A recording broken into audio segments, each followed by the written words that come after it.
ರಾಜ್ಯದಲ್ಲಿ ರಸಗೊಬ್ಬರದ ಕೊರತೆ ಕಾಡ್ತಾ ಇದೆಯಾ ಅನ್ನುವಂತಹ ಪ್ರಶ್ನೆ. ಹಲವು ಜಿಲ್ಲೆಗಳಲ್ಲಿ ರೈತರು ರಸಗೊಬ್ಬರಕ್ಕಾಗಿ ಕ್ಯೂ ನಿಲ್ತಾ ಇದ್ದಾರೆ. ರಾಜ್ಯದಲ್ಲಿ ಯೂರಿಯಾ ಗೊಬ್ಬರಕ್ಕಾಗಿ ರೈತರ ಪರದಾಟ. ವಿಜಯನಗರ, ದಾವಣಗೆರೆಯಲ್ಲಿ ರಸಗೊಬ್ಬರಕ್ಕಾಗಿ ರೈತರ ಸಾಲು. ರಾತ್ರಿ ಇಡೀ ಪಾಳಿಯಲ್ಲಿ ನಿಂತು ರೈತರು ರಸಗೊಬ್ಬರ ಪಡಿಬೇಕಾದಂತಹ ಪರಿಸ್ಥಿತಿ. ಯೂರಿಯಾ ಗೊಬ್ಬರಕ್ಕಾಗಿ ರೈತರು ಮುಗಿಬೀಳ್ತಾ ಇದ್ದಾರೆ.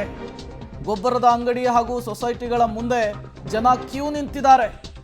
ಇತ್ತ ಗೊಬ್ಬರದ ಸಮಸ್ಯೆ ಇಲ್ಲ ಅಂಥೇಳಿ ಜಿಲ್ಲಾಡಳಿತ ಮಾತ್ರ ಅಲ್ಲ, ಕೃಷಿ ಸಚಿವರು ಹೇಳ್ತಿದ್ದಾರೆ. ನೀವು ಕೂಡ ವಿಜುವಲ್ಸ್ ಅನ್ನು ಗಮನಿಸ್ತಾ ಇದ್ರಿ, ಯಾವ ರೀತಿ ಪಾಳಿ ನಿಂತಿದ್ದಾರೆ ಅಂತೇಳಿ.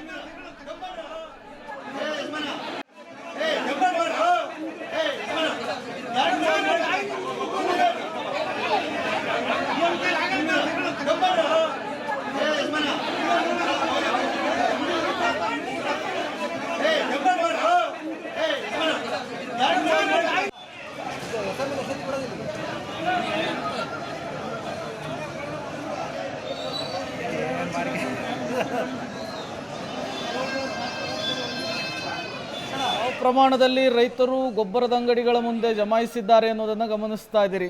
ಉತ್ತಮವಾಗಿ ಮಳೆ ಆಗಿದೆ, ಬೆಳೆ ಬೆಳೆಯುವಂತಹ ಸಂದರ್ಭ. ಇಂತಹ ಸಂದರ್ಭದಲ್ಲಿ ರೈತರಿಗೆ ಈ ಬಿತ್ತನೆ ಬೀಜ ಮತ್ತು ಗೊಬ್ಬರದ ಕೊರತೆ ಆಗದೇ ಇರುವ ರೀತಿಯಲ್ಲಿ ನೋಡ್ಕೊಳ್ಬೇಕಾಗಿರೋದು ಸರ್ಕಾರದ ಕರ್ತವ್ಯ. ಬಟ್ ಸರ್ಕಾರದವರು ರಸಗೊಬ್ಬರದ ಕೊರತೆ ಇಲ್ಲ ಅಂತ ಹೇಳ್ತಾರೆ. ಬಹಳಷ್ಟು ಜಿಲ್ಲೆಗಳಲ್ಲಿ ರೈತರು ಗೊಬ್ಬರದ ಅಂಗಡಿಗಳ ಮುಂದೆ ಕ್ಯೂ ನಿಲ್ಲಬೇಕಾದಂತಹ ಪರಿಸ್ಥಿತಿ.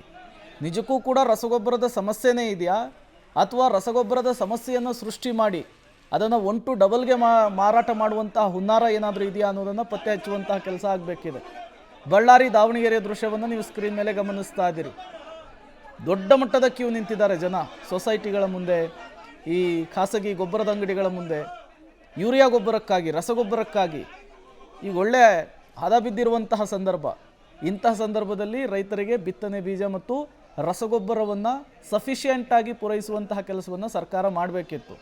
ರಸಗೊಬ್ಬರದ ಕೊರತೆ ಇಲ್ಲ ಅಂಥೇಳಿ ಕೃಷಿ ಸಚಿವರು ಹೇಳ್ತಾರೆ, ಹಲವು ಸಚಿವರುಗಳು ಸ್ಟೇಟ್ಮೆಂಟ್ ಕೊಡ್ತಾರೆ. ಬಟ್ ಇಲ್ಲಿ ನೋಡಿದರೆ ಜನ ಕ್ಯೂ ನಿಂತು ರಾತ್ರಿ ಇಡೀ ಜಾಗರಣೆ ಮಾಡಿ ಗೊಬ್ಬರ ತಗೊಂಡು ಹೋಗಬೇಕಾದಂತಹ ಪರಿಸ್ಥಿತಿ.